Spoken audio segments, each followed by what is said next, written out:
doesn't love an indie game? They're the underdogs of the gaming industry, right? But with so many coming out here, there and everywhere, it can be a bit tough to know what's worth playing. So, in an attempt to help you and get some more YouTube views, subscribe, we've put together a list of 5 indie games that are coming out in 2019 or are already out that we think are well worth your time. My dear sister, I left you suddenly and without warning. For that and so much more to come, I apologize. I didn't board the Helios knowing what would happen, only that pursuing my research could change the world. And we did! Just not in the way I'd imagined. Not yet, anyway. If there's one thing we learned from BioShock, Prey and Dishonored, it's that the right setting can make a big difference. And while we've had a slew of post-apocalyptic games that have given us the grey outdoors to play around in, developer Storm in a Teacup has been busy putting together a world that hits a lot of those same Art Deco notes that Rapture and Talos 1 gave us, with the upcoming Close to the Sun. The game bears a striking resemblance to the now revered world of Rapture from the original BioShock, albeit in a fairly better state than Andrew Ryan's underwater utopia, and tells the story of journalist Rose Archer who comes aboard the Helios to find her sister. The Helios is a snazzy ship run by Nikola Tesla, who in this reality wasn't run into bankruptcy by JP Morgan and instead has created the Helios as a floating utopia of science. Well, that was the plan anyway. From what we've seen of Close to the Sun, the Helios is in a bit of a mess, playing host to some unknown virus that's led to the ship being full of corpses. Hooray! But there are still a few lingering people aboard the ship, and they seem intent on being massive dickheads, putting Rose's search for Sister Dearest on hold as she has to leg it from what's left of the crew. While Close to the Sun takes inspiration from the likes of BioShock in its design, it seems like there won't be much time for shooting. Instead, the gameplay looks like it will play up to Rose's journalistic instincts, showing off recreations of events that star Everybody's Gone to the Rapture-esque spirits, who document what we're guessing is the fall of the Helios. We haven't had a chance to play the game yet, but the signs for Close to the Sun are looking pretty good so far. The indie game website wrote that the short demo they played left them excited to see the game fully formed, while the God is a Geek crew said that the atmosphere in those opening chapters is masterful, though the downside to the game was that as soon as enemies are involved it struggled. Hopefully, Close to the Sun will be able to live up to the inspiration it's taken from the likes of BioShock and others when it arrives at some point this year on PS4, Xbox One and PC through the Epic Game Store.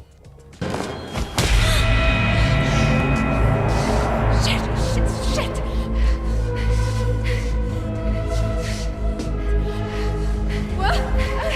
Trooperbrook is an intriguing little point-and-click game that it can be done within a handful of hours, sure, but that handful of hours will be spent in a reality-tripping adventure that will have you shouting for "Mia" by the end of it.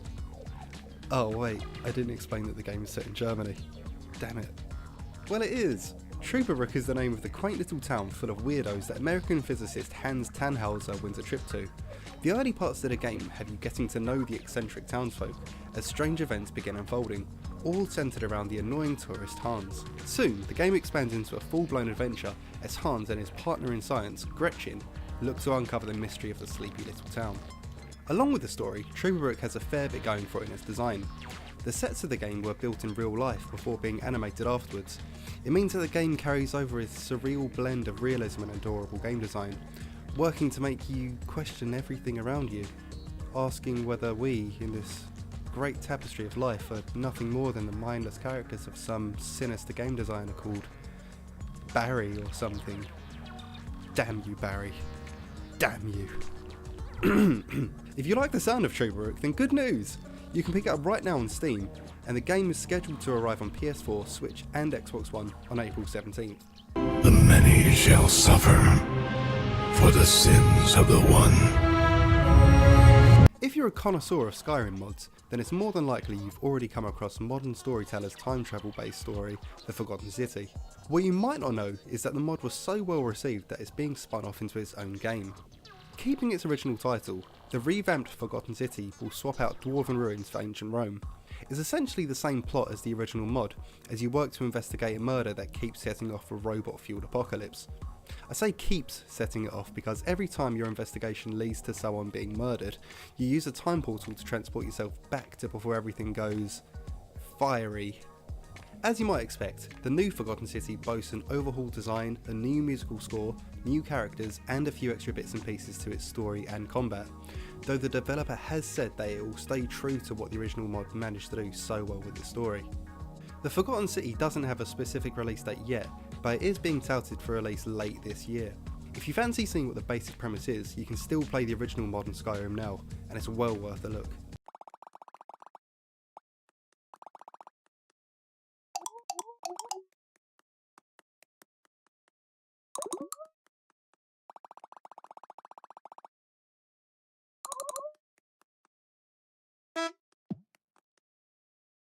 Piku Niku is a game about a mutated Kirby that runs around a bizarre island, rolling, jumping and kicking its way to a degree of fame. Okay, that's a bad elevator pitch, but the game itself really is a lot of fun. Lasting around 4 hours from start to finish, the game more than makes up for its short lifespan by giving you an absolute treat of an island to play around in. The game's villages hide away all manner of curiosities that, along with the brilliant off-the-cuff dialogue the game serves up, makes it feel like a not-so-distant relative of Night in the Woods at times. The story sees you forming a very unsubtle resistance that works to take down the happy, clappy Sunshine Inc., which is giving away free money while hoovering up the different resources each town has, quite literally. It's a funny story, sure, but where Piku Niku really shines is in the absurd secrets the game hides for you to find on your journey. Whether that be getting into a dance contest with a robot, surviving a hellish toaster dimension, or fetching a golden tooth for a wizard, Piku Niku is a game that rewards your exploration and random kicking with objectively brilliant characters and events. If you like stuff like Night in the Woods, then chances are you really like Piku Niku, and you can play it right now on PC or Switch, and it really is worth a look.